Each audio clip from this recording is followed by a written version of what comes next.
বিছনাকান্দি সিলেট জেলার অন্যতম পর্যটন কেন্দ্র।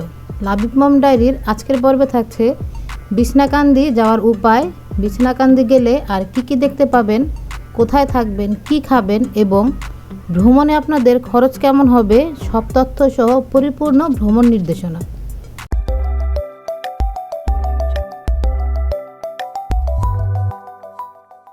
আশা করি এই পুরো ভিডিওটি দেখলে বিছনাকান্দি সম্পর্কে আপনার সব জানা হয়ে যাবে।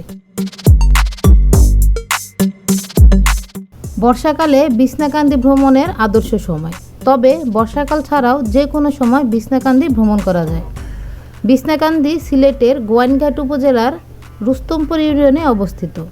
বাংলাদেশ ভারত সীমান্তের খাসিয়া পাহাড়গুলো এসে বিছনাকান্দিতে মিলিত হয়েছে।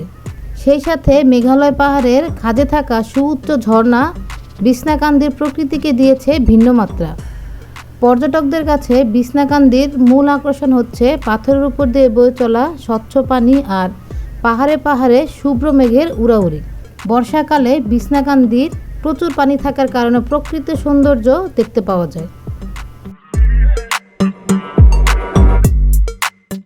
দেশের যে কোনো স্থান থেকে প্রথমে আপনাকে সিলেট জেলা শহরে আসতে হবে, তারপর সিলেট থেকে বিছনাকান্দি যেতে হবে। ঢাকা থেকে সিলেট আসতে হলে বাস, ট্রেন এবং বিমানে যাতায়াত করতে পারবেন। ফকিরাপুল, সায়দাবাদ, গাবতলী, মহাখালী বাস স্টেশন থেকে গ্রিন লাইন, সৌদিয়া, এসালম, শ্যামলীয়, এনা পরিবহনের এসি এবং নন এসি বাস ছেড়ে যায়। এসি বাসের ভাড়া জনপ্রতি 1500 টাকা এবং নন এসি বাসের ভাড়া জনপ্রতি 700 টাকা।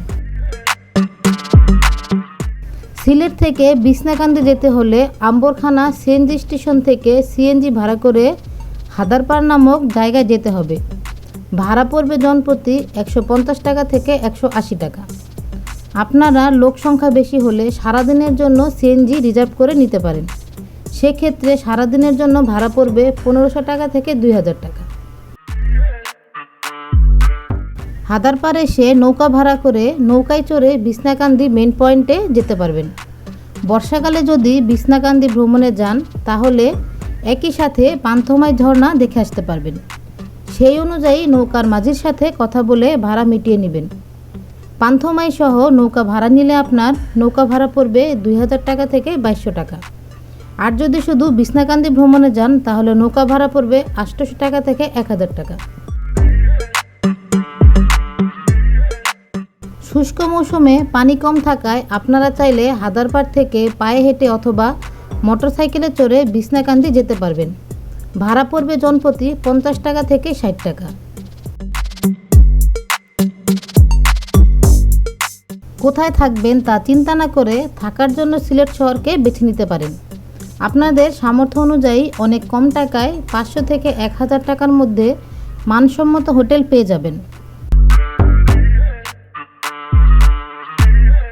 বিছনাকান্দিতে কিছু অস্থায়ী খাবার হোটেল রয়েছে। এসব হোটেলে প্যাকেজে 120 টাকা থেকে 150 টাকায় আনলিমিটেড ডাল ভাত খেতে পারবেন। সময়ের সাথে সাথে সব কিছুরই পরিবর্তন হয়, তাই আপডেট তথ্য পেতে কমেন্ট করে জানার চেষ্টা করুন। বিছনাকান্দি সম্পর্কে আরও কোনো তথ্য জানতে চাইলে কমেন্ট করুন, আপনার উত্তর পেয়ে যাবেন আশা করি। এই ভিডিওটি কেমন লেগেছে কমেন্ট করে আমাদের জানিয়ে দিন। ভিডিওটি ভালো লাগলে ভিডিওতে লাইক দিন আর শেয়ার করুন আপনাদের বন্ধুদের সাথে। আজকের মতো এখানেই বিদায়। সামনে আবার দেখা হবে নতুন কোনো ভিডিও নিয়ে। সে পর্যন্ত ভালো থাকুন, সুস্থ থাকুন। আল্লাহ হাফেজ।